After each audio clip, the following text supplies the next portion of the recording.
Le paradoxe. Bonjour, bonsoir. C'est cela. J'aime les animaux, alors je les enferme dans les zoos. Voilà déjà un paradoxe, tout ce qu'il y a d'humain. Le syndrome de Stockholm est un des paradoxes les plus frappants d'absurdité. Et pourtant, il est aussi classique chez les otages que chez les peuples.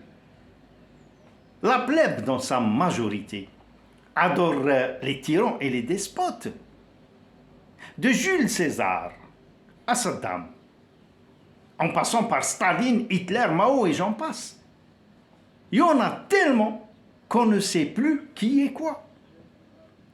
L'histoire des hommes foisonne de ces dictateurs qui étaient adorés par les peuples, qu'ils écrasaient sous leurs bottes.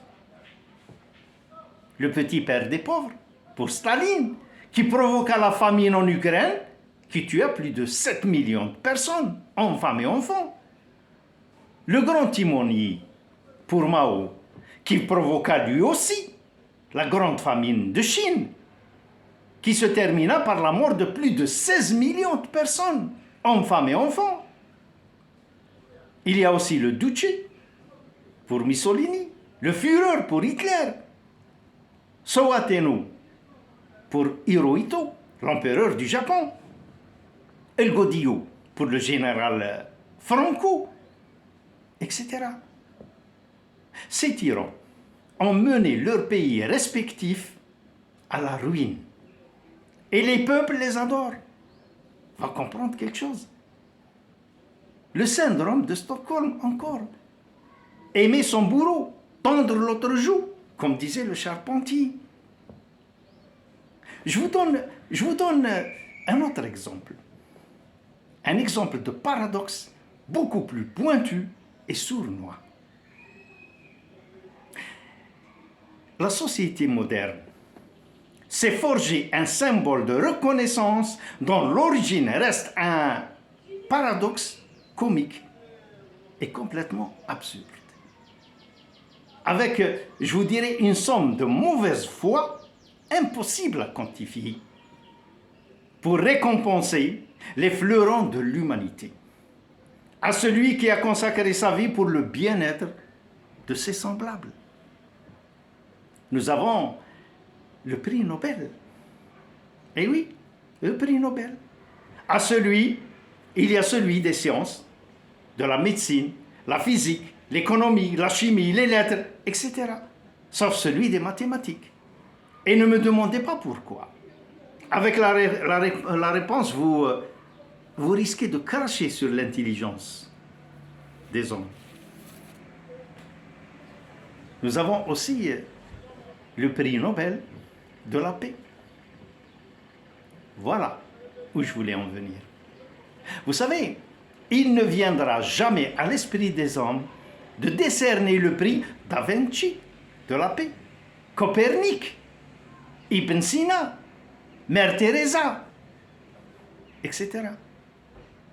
Vous savez, c'est un peu comme ces titres de grandeur qu'on distribue aux plus violents d'entre nous. Ceux qui ont tué le plus de monde dans l'histoire.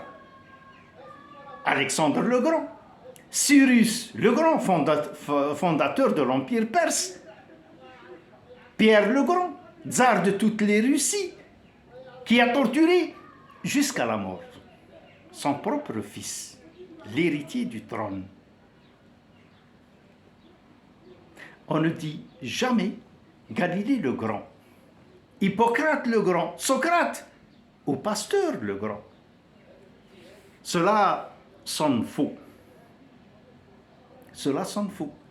Mais Alexandre le Grand, quoiqu'il était petit de taille, ça passe. Il a écrasé les 2/3 de l'humanité. Ces grands-là ont soumis les peuples avec leur glaive. Plus tu écrases la populace, plus tu grandis à leurs yeux. Regardez Poutine, comme il écrase bien ses collaborateurs, Regardez-le humilier publiquement son chef de la sécurité, devant la télévision russe et le monde. Ce qui lui confère une auréole de sainteté et une aura de puissance devant laquelle tous se prosternent. Mais le jour où il tombera, parce qu'il tombera, par le poison, le couteau, la traîtrise ou la maladie, il tombera. Ils sont tous tombés.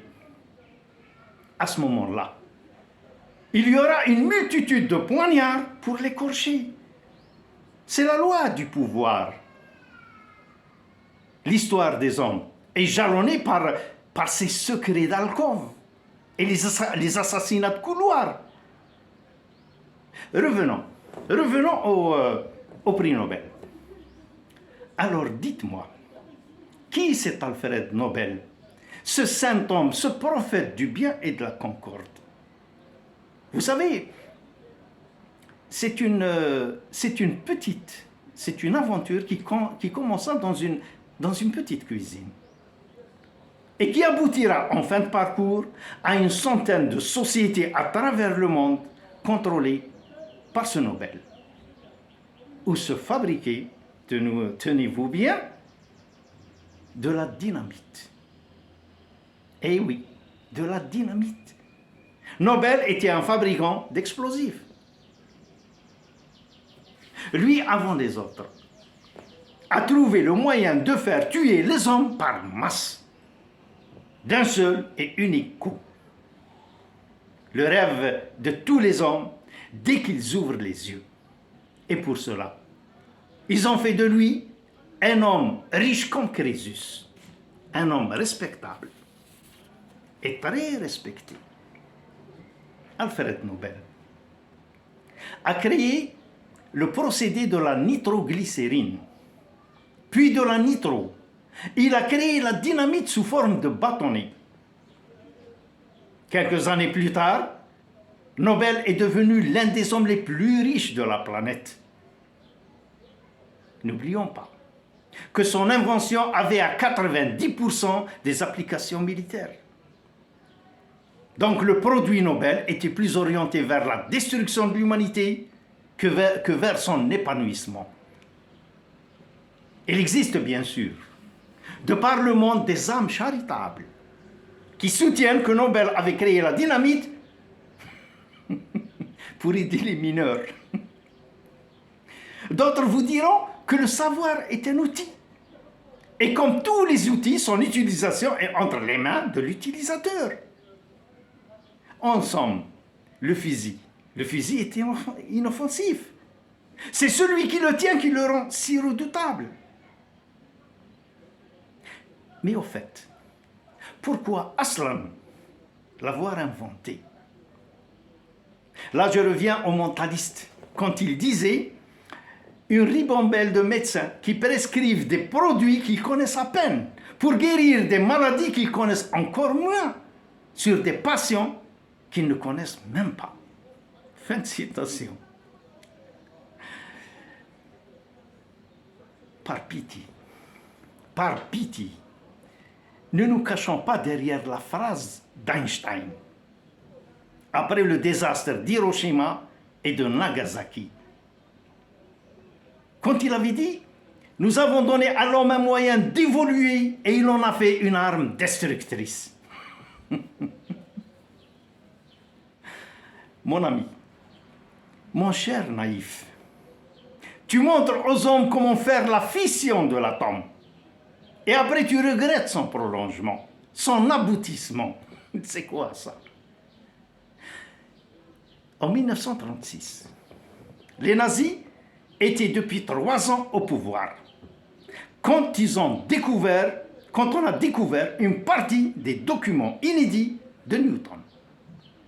Et dans une lettre écrite de sa main à Robert Boyle en 1776, Newton l'exhortait à garder le silence au sujet du savoir qu'ils avaient acquis. Je vous cite ce passage de cette lettre.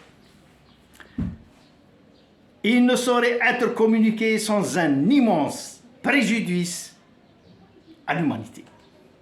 Fin de citation. Le sens étrange de cet avertissement fait toujours débat à l'heure actuelle dans les milieux scientifiques. Alors, évitons au moins l'hypocrisie. Ni Einstein, ni Nobel, ni Oppenheimer, ni Fermi, ni Szilard n'ignoraient la finalité de la manipulation qu'ils faisaient avec leur cerveau. Le fric, tout est là. Moi, mes amis, je suis un pacifiste pur et dur. Et la seule arme qui m'inspire du respect et de l'adoration, c'est le tire-bouchon. Donc, pour revenir à mon thème, car je m'égare, je disais que Nobel, conscient quand même de la lourde responsabilité de ce qu'il allait découler de son invention, cet apôtre de la paix universelle et de la sérénité, mit sur pied une institution avec l'excédent d'argent que lui versaient des institutions militaires. Pour la paix et le calme de sa conscience. Il dota cette institution financièrement, lui donna son illustre nom et lui fixa la sainte mission de récompenser toute noble cause qui œuvre comme la sienne, bien sûr, au bien-être de l'humanité. Nobel a tracé pour nous le chemin vers la rédemption, éclairé, je dirais, par les flashs tonitruants venus de son génie, des dieux. Là, mes amis, je vous épargne encore une fois le couplet freudien. J'espère que vous me saurez gré de cette modération. Mettez-la à mon crédit. Donc, merci à vous Nobel et à tous les Nobel. Et à tous les Nobel. Pour la paix que vous nous avez amenée. Avec votre bébé, Monsieur Nobel, plus de famine pour nos canons. On les nourrit, je vous dirais, sans relâche. Et cela ne chôme pas. Aujourd'hui, on fait valser les gens partout dans le monde.